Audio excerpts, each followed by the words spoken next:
귀한 찬양을 하나님께서 받으신 줄로 믿습니다. 여러분 모두가 다 주님 뜻대로 살기로 결단하고 이 시간에 예배드리고 계신 줄로 믿습니다. 우리 그러하죠. 높은 산을 올라갈 때 친구와 약속하고 우리 저 산까지는 올라가자고, 거기까지는 올라가자고 약속하면서 가는데 힘들면 어떻게 되죠? 나 못 가겠다고, 내려가고 싶다고. 여러분 그럴 때 우리 처음에 올라갈 때 저기까지 올라간다고 서로 약속하지 않았냐고, 여러분 이렇게 말할 때가 있습니다. 우리가 주님 앞에 예배드리는 이 순간 지난날을 한번 생각하시면서 내가 주님 뜻대로 살아야지라고 했던 그 결단들을 새롭게 할 수 있는 이 예배 시간 되시기를 주님의 이름으로 축복합니다. 여러분 그것이 처음 마음 아니겠습니까? 그런데 여러분 처음 마음을 잃어버릴 때가 참으로 많이 있습니다. 결혼 생활 할 때에도 그렇고, 직장 생활 할 때에도 그렇고, 신앙 생활, 교회 생활 할 때도 여러분 그렇습니다.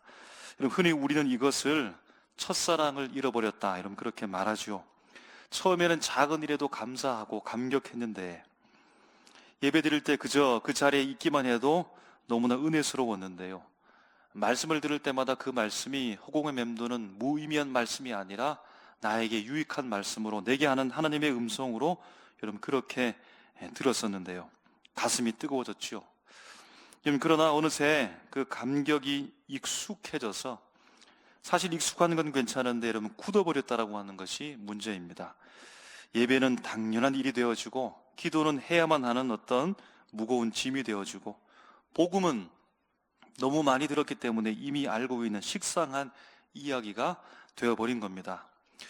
여러분 그때 우리는 자신도 모르게 내가 신앙의 자리에 있는 것을 의식하지 못한 채 계속해서 떠밀려가듯 그렇게 흘러가고는 있는데, 우리의 마음을 살펴보면 메말라 있는 것을 확인해 봅니다. 여러분 사실 오늘날 우리의 일상은 너무 바쁩니다. 여러분 너무 바쁘죠. 주중에 한번 모이기를 원하는데 너무 바쁘셔서 모이기가 너무나 힘듭니다. 하루하루가 쏜살처럼 화살처럼 그렇게 지나가는 겁니다. 물론 어떤 절대적 바쁨을 이야기할 수는 없겠죠. 혹은 상대적으로 당신은 바쁜 것이 아니네요, 이렇게 쉽게 평가할 수도 없을 것 같습니다. 자기만이 가지고 있는 일과의 삶 속에서 우리는 그 삶을 유지하기 위해서 나름대로 계획하면서 참으로 바쁘게 살아갑니다. 여러분 그러다 보니까 하나님을 향한 열정을 가지고 열심을 다해서 신앙생활을 해야겠는데, 사실은 그저 내 신앙을 유지하는 것, 그 정도 버텨가면서 여러분 살아가고 있는지도 모르겠습니다. 예배는 참석하는데요, 마음은 다른 곳에 있기도 하고, 기도하면서 입술로 고백하고 있는데 사실은 내 진정한 마음의 염려와 불편함과 또 하나님을 향한 신실함은 어디로 갔는지 찾지를 못합니다. 영혼은 지쳐가고 감격은 사라지고 믿음은 점점 형식이 되어져 가는 것은 아닌가, 우리 자신을 스스로 비판해 봅니다. 여러분 우리 안에 여전히 믿음이 있습니다. 여러분 그렇기 때문에 이 자리에 앉아 있는 것이죠. 여러분 그러나 그 믿음이 예전처럼 나의 전 존재를 흔들고 내 마음에 감동을 주면서 여러분 그렇게 내 인생을 이끌어가지 못할 때가 있다는 겁니다. 하나님을 향한 사랑이 완전히 식어진 것은 아닌 것 같은데, 그런데 새롭게 무언가 느껴지는 것이 없고, 그 하나님의 은혜를 누리지 못하는 내 삶을 바라보면서 안타까워한다는 겁니다. 복음을 압니다. 복음을 말합니다. 여러분 그럼에도 불구하고 내 가슴속 깊은 어떤 울림과 솟아오는 그 힘을 발견하기가 어렵다는 겁니다. 그래서 예배를 드리면서 기쁨, 마음속 그 큰 감동을 발견하지 못합니다. 하나님이 나를 구원하셨다라고 하는 이 놀라운 진리, 생각해보면 어떤 말로 표현할 수 없을 정도로 너무나 큰 은혜임에도 불구하고 여러분 그 놀라운 말이 어느 순간부터 내 심장을 두드리지 못하고 있다는 겁니다. 여러분 하나님은 우리의 이런 모습을 어떻게 바라보실까요? 주님 우리가 너무 익숙해서 그렇습니다 라고 주님 앞에 여러분 그렇게 안주하면서 말합니다. 우리의 신앙이 너무나 오래되고 반복되다 보니까 습관에 젖어버렸습니다 라고 말하는데, 이러한 모습을 보면서 주님께서는 우리에게 뭐라고 말씀하실까요?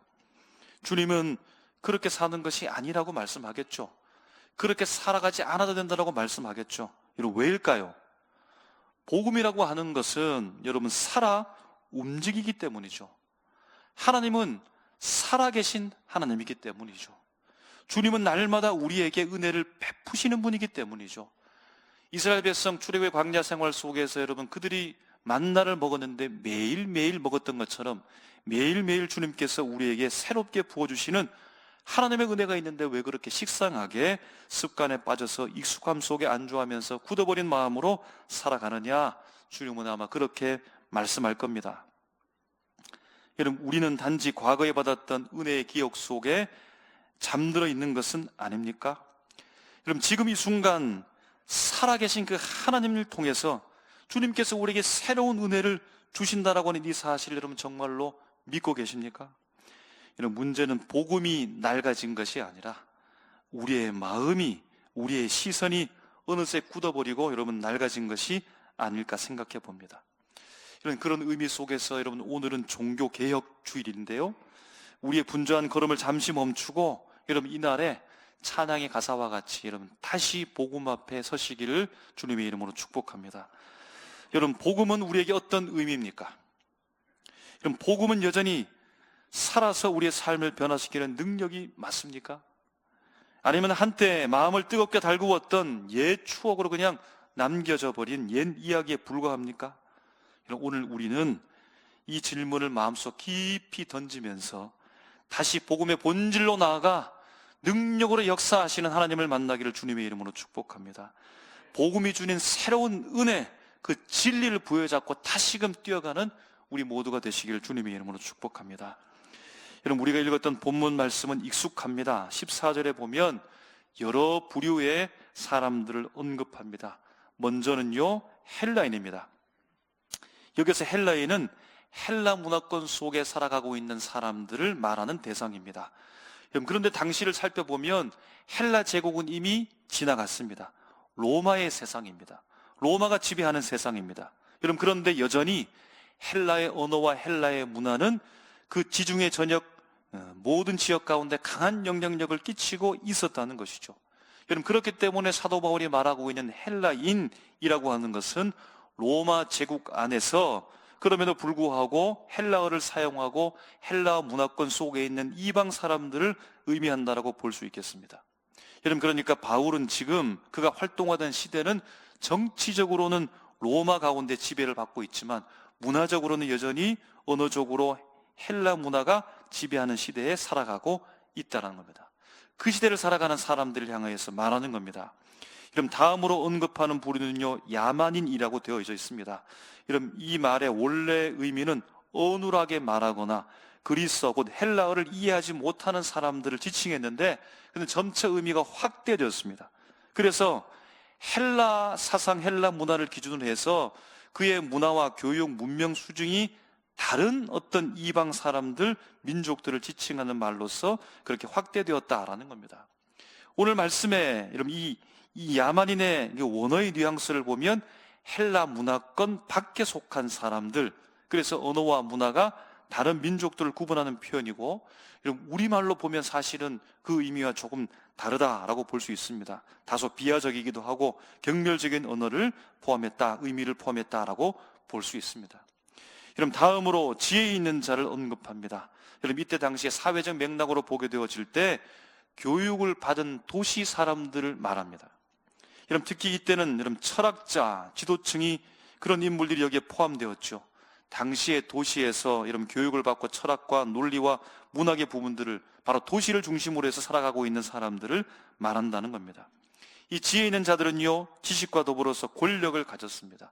부를 가졌습니다. 명예를 가진 도시 사람들이라 볼 수 있겠습니다. 그럼 마지막으로 어리석은 자를 말합니다. 그럼 이 사람은 바로 앞에서 말했던 지혜 있는 자와 반대의 측면에 놓여서 살아가고 있는 사람으로 볼 수 있겠습니다. 도시 중심이 아니라서 교육과 문화적 혜택을 받지 못하는 사람들, 교육을 받지 못해서 문명이라 일컬어지는 사람들, 철학적 지식을 가지지 못한 일반 민중의 사람들을 말한다고 볼 수 있습니다. 여러분, 그러니까 자연히 권력과 부와 명예도 이들의 것이 아닙니다. 이런 바울이 말하고 있는 헬라인, 야만인, 지혜 있는 자, 어리석은 자, 그럼 이 부류의 사람들은 두 가지가 의미가 있는데요. 첫 번째는 모든 사람들을 포함한다. 모든 사람들을 말한다는 겁니다. 그럼 둘째는요, 지금 사도 바울이 말하고자 하는 이 복음의 대상에 대해서, 복음을 받을 대상에 대해서 어떤 사람도 어떤 부리도 제한이 없다는 사실을 강조하기 위해서 헬라인, 야만인, 지혜 있는 자, 어리석은 자를 일컬어서 이렇게 말하고 있다라는 겁니다. 여러분, 그러면서 14절 마지막 부분에 사도 바울이 어떻게 말하죠? 내가 이 모든 사람들에게 빚을 졌다, 빚진 자다, 이렇게 말하는 겁니다. 그럼 사도 바울은 도대체 누구에게 어떤 빚을 졌단 말입니까? 어떤 특정 개인에게입니까? 어떤 단체에게입니까? 어떤 모임에 그가 빚을 진 겁니까? 여러분, 당시 살아가던 모든 사람들을 일컬어서 말하는 것이고, 한 번도 얼굴을 보지 못했던 사람들, 한 번도 대화하지 못했던 사람들까지 일컬어서 사도 바울은 그 모든 사람들, 헬라인, 야만인, 지혜 있는 자, 어리석은 자, 그 모든 사람들에게 나는 다 빚진 사람이다 라고 그렇게 그가 고백하고 있다는 겁니다. 빚이라고 하는 것은 좋지 않죠. 여러분, 어떻습니까? 갚아야 되는 거죠. 문자적으로 보면 여러분, 돈이나 금전적 빚, 물질적인 빚을 졌다라는 의미입니다. 여러분, 그런데 우리가 상식적으로 봤을 때 사도 바울이 그런 빚은 진 것이 아닌 것이 확실한데, 여러분, 그렇다면 사도 바울이 꼭 갚아야 되는 그런 빚은 무엇일까요? 15절을 읽어보면서 우리가 알게 되는 것은 사도 바울이 갚으려고 했던 것은 돈이나 물질이 아니라 바로 복음을 갚으려고 했다라는 겁니다. 바로 이 복음, 꼭 갚아야 되는, 반드시 갚아야 되는 이 복음으로서 그 강력한 의무를 가지고서 내가 복음을 전할 사명자로 서 있다는 이 사실을 헬라인, 야만인, 지혜 있는 자, 어리석은 자에게 내가 다 빚진 자로서 그 강력한 의무, 반드시 전달해야 될 사명을 강조하는 마음으로서 그가 고백하고 있는 것이 바로 빚을 졌다라고 말한다는 겁니다. 16절에서 바울은요, 자신이 이렇게 모든 사람에게 증거해야 될 이 복음의 빚을 졌는데 이 복음에 대하여 그는 결코 부끄러워하지 않는다라고 말합니다. 여러분, 우리가 복음을 부끄러워하나요? 조금 체감적으로 다른 것 같습니다. 물론 조금 그런 뉘앙스를 우리가 받을 수는 있겠지만, 여러분, 이렇게 복음을 전한다라고 하는 강력한 의무감과 사명을 가지고 있는 사도 바울이 복음에 대해서 시작할 때 왜 복음에 대해서 부끄러워하지 않는다라고 그가 고백하고 있는 것일까요? 여러분, 그렇다면 당시 사람들은 복음에 대해서 어떻게 생각했을까요? 바울이 말하는 것처럼 바울은 부끄러워하지 않는데 일반의 모든 사람들은 복음에 대해서 부끄러워하고 여러분 있었던 것일까요? 여러분, 헬라어로 이 부끄러움을 보면 그 의미가 체면입니다. 수치입니다. 굴욕감입니다. 여러분, 단지 그냥 부끄러움, 낯이 빨개지는 여러분 그 정도의 여러분 수치가 아니라 정말로 체면을 구기는, 자존심이 확 상하게 되는 수치스럽고 경멸감을, 굴욕감을 느끼는 것이 바로 오늘 말하고 있는, 사도 바울이 말하고 있는 부끄러움이라는 겁니다. 이런 부끄러움은 사도 바울 혼자만의 생각이었을까요? 아니면 몇몇의 생각이었을까요? 아니면 당시 사회 전체 분위기가 여러분 그랬던 것일까요? 여러분, 먼저 복음의 땅을 살아가고 있는 그 현장의 사람들, 구약의 성경의 말씀을 한번 보면 신명기 21장 23절에 이렇게 말합니다. 그 시체를 나무에 밤새도록 두지 말고 그날에 장사하라. 내 하나님 여호와께서 내게 기업으로 주시는 땅을 더럽히지 말라. 나무에 달린 자는 하나님께 저주를 받았음이니라. 아멘. 여러분, 그러니까 구약의 배경을 두고 있는 유대인 입장에서 바라보게 되어질 때 나무에 달린 자는요, 하나님으로부터 저주를 받은 자라는 겁니다. 여러분, 이런 맥락 속에서 신약 말씀 고린도전서 1장 23절을 보게 되어지면 바울은 말하기를, 우리는 십자가에 못 박힌 그리스도를 전하니 유대인에게는 거리끼는 것이요 이방인에게는 미련한 것이로되 아멘. 여러분, 그렇기 때문에 유대인들은 구약적 배경을 가지고서 십자가와 복음을 바라보게 되어질 때 하나님의 저주의 대상으로 바라보면서 거리끼게, 부끄럽게 여러분 그렇게 받아들이기 힘든 일이었다라는 겁니다. 여러분, 다음으로 생각해 볼 것은 바로 십자가인데요, 여러분, 이 십자가라고 하는 것은 우리가 알고 있듯이 로마의 처형 방식입니다. 사형 틀입니다. 여러분, 이는 널리 알려진 사실이었습니다. 로마 사람들은 십자가를 바라보면서 감동했을까요? 여러분, 어떻게 바라보았을까요? 극도의 수치죠. 극도의 고통입니다. 죽음의 현장입니다. 그러므로 말미암아 완전한 실패, 패배의 현장이 바로 여러분 십자가인 겁니다. 여러분, 전쟁에서 싸워서 적군을 향하여서 승리했다라고 하는 것이 무엇입니까? 완전한 승리가 무엇입니까? 그 적을 죽였을 때이죠. 여러분, 그러니까 사형틀 십자가에서 죽음이라고 하는 것은 완전한 패배임으로 말미암아 십자가라고 하는 것은 밝히고 싶지 않은 것이죠. 부끄러운 것입니다. 남에게 드러내고 싶은 것이 아니라는 겁니다. 여러분, 그러므로 당시 사람들은 이 복음에 대해서 충분히 부끄럽게, 충분히 수치스럽게 십자가를 그렇게 여러분 바라보고 싶지 않은 마음으로 인식하면서 살았다라는 겁니다. 여러분, 그러나 중요한 것은 무엇입니까? 오늘 말씀 속에서 바울은 그 복음, 그 십자가를 그는 결코 부끄러워하지 않는다라고 말한 데 있습니다. 모든 사람들은 다 사회적 분위기가 이 복음과 십자가에 대해서 부끄럽게, 수치스럽게, 굴욕감을 느끼면서 그렇게 체면을 구기는, 자존심을 구기는 것으로 바라보지만, 그러니까 사도 바울은 결코 복음에 대하여 십자가에 대해서 부끄러워하지 않는다라고 말하며 나아가서 오히려 이 복음을 자랑스럽게 생각한다라고 말하는 겁니다. 그럼 그 이유는 무엇일까요? 오늘 그 이유를 함께 찾아가면서 이 종교개혁 주일에 복음을 다시 우리가 발견하는 시점이 되기를 원합니다. 그럼 첫 번째 이유는 16절에서 말하고 있는 대로 이렇게 말합니다.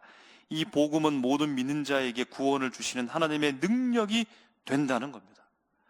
여러분, 바로 복음이라고 하는 것은 이처럼 역설의 힘을 가지고 있다는 사실을 바울은 보는 겁니다.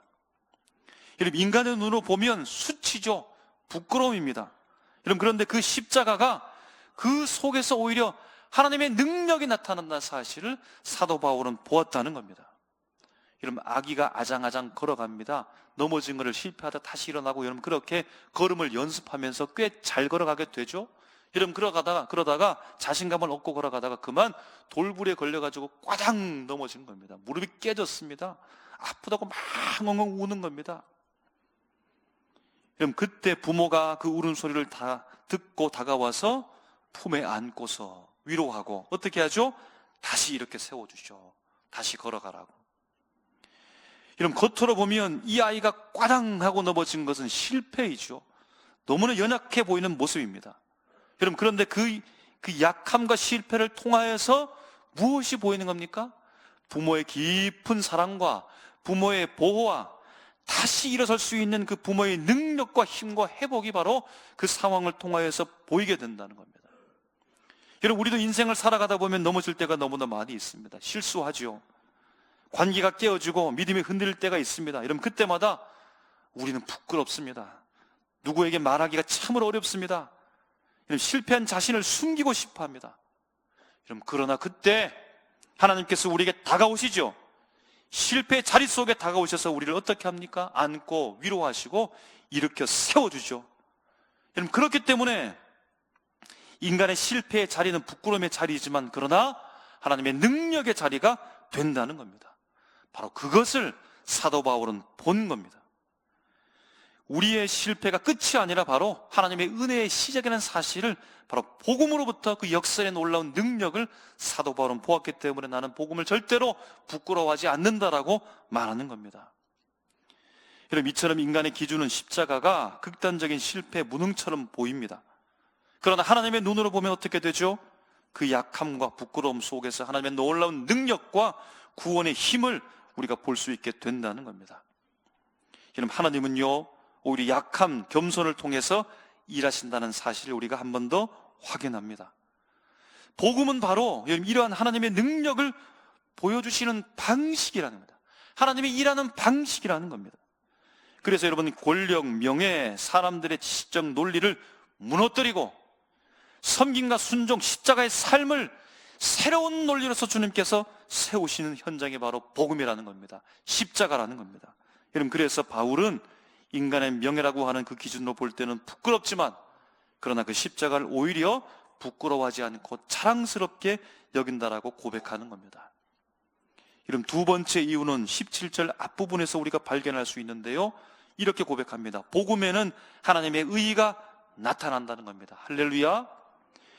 바로 복음은 하나님의 의의를 드러내기 때문에, 하나님이 얼마나 옳은 분인 사실을 드러내기 때문에 결코 부끄러운 것이 아니다라고 그렇게 말한다는 겁니다. 이런 복음이라고 하는 것은 단순히 윤리적 의, 어떤 개인적인 구제를 나타내는 것이 아니죠. 하나님만이 가지고 있는 이 독립적이고 고유한 절대적인 하나님의 오르신 행위, 하나님의 의의 그 실제가 바로 드러나는 현장이 바로 그 사건이 바로 십자가의 사건이요 복음의 내용이라는 겁니다. 그래서 결코 부끄러워할 것이 아니라는 겁니다. 사람들은 흔히 자기 의에 빠질 때가 너무나 많이 있습니다. 내가 이만큼 하고 이만큼 공로를 세우고 내가 이만큼 노력을 하니까 내 의의가 충만하게 생각하면서 그것이 교만으로 빠질 때가 너무나 많이 있습니다. 마치 시험에서 높은 점수를 받은 것처럼 직장이나 학교에나 어떤 공동체 속에서 열심히 일해서 내가 칭찬과 상을 받은 것처럼 그것이 의의라고 착각할 때가 너무나 많이 있다는 겁니다. 여러분, 그런데요, 이 복음에는 사람의 의의가 하나도 없다는 겁니다. 오직 하나님의 의의가 인간의 노력과 상관없이 하나님께서 독립적으로 가지고 계신 그 고유한 그 절대적 완전한 옳은 행위로서 십자가에서 그 하나님의 의의를 드러내셨다는 겁니다. 그럼 더럽고 낡은 옷을 입을 사람이 누가 있겠습니까? 입을 옷이 없어서 어쩔 수 없이 그 옷을 입었으면 얼마나 부끄럽습니까? 사람들에게 여러분 가면 얼마나 부끄럽습니까? 여러분, 그런데 하나님께서요 그 낡고 더러운 옷을 깨끗하게 세탁해 완전하게 수선하고 새로운 옷으로 완전하게 주님께서 바꾸셨다는 겁니다. 사람의 공로나 노력과 상관없이 하나님께서 하나님만이 가지고 계신 그 독립적이고 고유한 그 오르신 일을 행하셨다는 겁니다. 하나님의 의는요 우리를 향한 하나님의 일방적인 사랑의 선언이라고 그래서 우리가 고백하는 겁니다.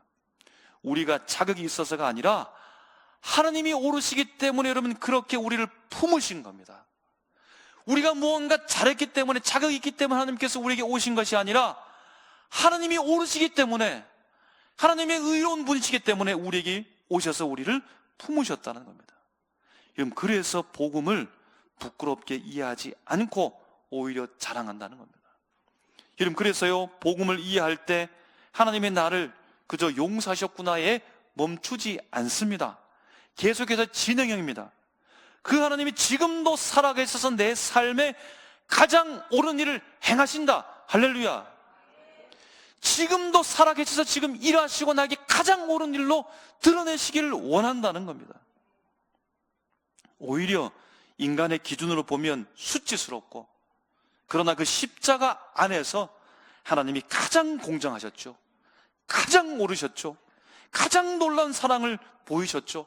그보다 옳을 수가 없는 겁니다. 여러분, 그렇기 때문에 사도 바울은 십자가를 바라볼 때마다, 복음을 생각할 때마다 자랑스럽게 생각한다라고 말하는 겁니다. 여러분, 세 번째 이유는요 17절 뒷부분에서 말하는데, 믿음으로 믿음에 이르게 하기 때문에 내가 복음을 부끄러워하지 않는다라고 말합니다. 바로 여러분, 복음은 믿음에서 믿음으로 자꾸만 역사한다는 겁니다. 힘이 있다는 겁니다. 에너지가 있다는 겁니다. 복음은 그냥 가만히 있는 것이 아니고 도장만 찍고 끝나는 것이 아니라 내 속에서 역사하죠. 역사합니다. 믿음이 역사합니다. 나를 새롭게 합니다. 나를 새로운 삶으로 인도합니다. 믿음의 공동체로 만드는 겁니다. 믿음의 새로운 공동체로 변화시켜서 계속해서 일이 역사된다는 겁니다. 복음은 여러분 한 번의 선언으로 끝나지 않고 사람을 바꿉니다. 삶을 바꾸어 갑니다. 지속적으로 계속해서 믿음으로 참여하도록 그 힘과 능력을 우리에게 계속해서 끼친다는 겁니다. 바울은 바로 이 점 때문에 복음을 부끄러워하지 않고 이 복음의 놀라운 역사에 그가 항복하면서 살아가고 있는 겁니다. 이런 바울이 말하는 믿음은요 마지 못해가지고 이런 하는 수동적 동의가 아닙니다. 그저 머리로 끄덕끄덕하는 여러분 그런 지식적 동의가 아닌 겁니다. 믿음에서 믿음으로, 내 속에 역사하는 믿음으로, 하나님의 놀라운 의가 주님께서 먼저 우리를 향하여 신실한 사랑의 구원의 계획을 통하여 우리가 믿음으로 말미암아 응답하게 되어주고, 결국에는요 새로운 신앙 공동체로 우리를 주님께서 품으시고, 이것이 계속해서 그 과정을 이루어가도록 주님께서 역사하고 있다는 겁니다. 그래서 여러분, 복음은 마치 씨앗과 같은 겁니다. 씨앗 한 알 그대로 있는 것이 아니죠. 여러분, 그것을 보면서 비웃는 사람이 없죠. 씨앗의 잠재력이 얼마나 큰지 아는 사람은 결코 비웃지 않습니다. 작다라고 비웃지 않습니다. 땅에 심겨지며 거기서 싹이 나게 되어지고 바깥으로 여러분 우미 틈에 나오게 되어질 때에 이런 물과 햇빛을 받으면서 자라게 되어지고 마침내 여러분 풍성한 열매를 맺는 것처럼 복음은 씨앗인 겁니다. 이런 우리 안에서 역사하는 겁니다. 우리 안에서 자라나는 겁니다. 그래서 공동체를 마침내 변화시키고 풍성한 열매 맺게 하는 힘이 바로 거기에 있다라는 겁니다. 복음은 하나님의 의를 보여줍니다. 우리를 그의 의의 삶으로 지금도 이끌어가고 우리를 돌이킵니다. 그곳으로 가지 말라고 우리를 변화의 능력으로 주님 우리를 이끌고 있습니다. 믿음은 의롭다 인정함을 받는 것에서 끝나는 것이 아니라 역사에서 성화로 사명자의 출발점으로 주님께서 믿음의 공동체를 만나게 되어주고 하나님의 놀라운 의를 이루는 원동력과 힘을 발휘하면서 우리를 지금도 이끌어가고 있다는 겁니다. 여러분, 그래서 오늘 말씀의 이 로마서의 놀라운 종교개혁의 이 말씀을 다시 우리가 읽을 때 오직 의인은 믿음으로 말미암아 살리라까지 가야 된다는 겁니다. 사랑하는 성도 여러분, 오늘 우리는 1517년 마틴 루터로부터 시작된 이 종교개혁 508주년을 맞아서 주님 앞에 예배를 드리고 있습니다. 루터가 오직 믿음으로 의롭다함을 얻는다라고 외쳤던 그날 이후부터 모든 교회는 복음의 본질 앞에 되돌아가서 그의 부르심의 사명으로 나갔던 것처럼, 여러분 오늘 우리는 어떻게 복음의 본질 앞에 이 종교개혁의 흐름에 함께 우리가 걸음으로 나가야겠습니까? 이런 믿음으로 의롭게 된 자가 이제 의롭게 살아가는 걸음으로써 삶의 자리로 나가라고 주님께서 우리에게 말씀하고 계십니다. 루터가 발견한 복음은 인간의 공로나 노력으로 구원을 얻는 것이 아니라 100% 하나님의 은혜로 말미암아 얻는다는 사실을 선포하였고, 오늘 로마서를 통해서 우리 시대 속에 다시금 바라보면서 바울을 통해 로마서를 우리에게 보여준 이 복음은 단순히 선언에 멈추는 것이 아니라 삶 속에서 실제로 능력과 변화를 이루는 복음이어야 한다는 사실을 여러분 믿으시기를 주님의 이름으로 축복합니다. 이런 복음을 부끄러워하지 않는 세 가지 이유가 무엇입니까? 거기 역설의 힘이 있기 때문입니다. 하나님의 의가 드러나기 때문입니다. 믿음에서 믿음으로 역사하는 힘이 바로 거기에 있기 때문입니다. 오늘날 우리 시대에 이런 복음을 부끄러워하지 않는다는 것, 실제적으로 무엇일까요? 이런 믿음으로 받은 그 칭의를 은혜로 말미암아 이런 이 세상 속에서 성화와 이런 사명의 삶으로 드러내는 모습으로 나갈 때 우리가 부끄러워하지 않는 삶이겠죠. 이런 십자가의 그 약함, 수치를 자랑하시기를 주님의 이름으로 축복합니다. 세상의 기준이 아니라 하나님의 방식으로 따라가시는 우리 모두가 되시기를 주님의 이름으로 축복합니다. 이런 이것이 복음을 부끄러워하지 않는 삶이고, 복음이 우리 안에서 여전히 살아 있음을 증거하는 삶인 줄로 믿습니다. 진정한 종교개혁은 단지 교리, 그것을 새롭게 발견하는 것에 그치지 않고, 여러분 그것이 삶의 재형성, 복음의 능력이 우리의 관계를 바꾸고 우리 삶을 바꾸고 우리 공동체를 바꾸고 세상 속에서 하나님의 놀라운 능력을 발휘하는 삶으로 이어지는 것이다 라는 사실입니다. 사랑하는 성도 여러분, 우리가 루터처럼 다시 믿음으로 일어서되, 그럼 그 믿음이 우리의 삶과 사역으로 흘러야 합니다. 흘러가야 합니다. 오늘 우리가 복음을 부끄러워하지 않는다라고 하는 것은 여러분 삶의 현장, 직장에서요, 가정에서요, 혹은 학교에서요, 혹은 공동체에서요, 모임에서요, 복음의 사람으로 살아내는 겁니다. 세상이 손가락질해도 진실을 선택해야 됩니다. 손해를 보더라도 의를 따라가야 됩니다. 누군가를 용서하고 품는 것이 세상의 기준으로 보면 어리석게 보인다 할지라도 그것이 하나님의 의를 드러낸다는 사실을 기억하고 여러분 그 말씀을 따라가야 된다는 사실입니다. 오직 믿음으로가 오직 삶으로, 오직 복음으로가 오직 사랑으로 이어지는 사람, 바로 복음을 부끄럽게 여기지 않고 자랑하는 하나님의 놀라운 축복의 사람이 되시기를 주님의 이름으로 축원합니다. 기도하겠습니다.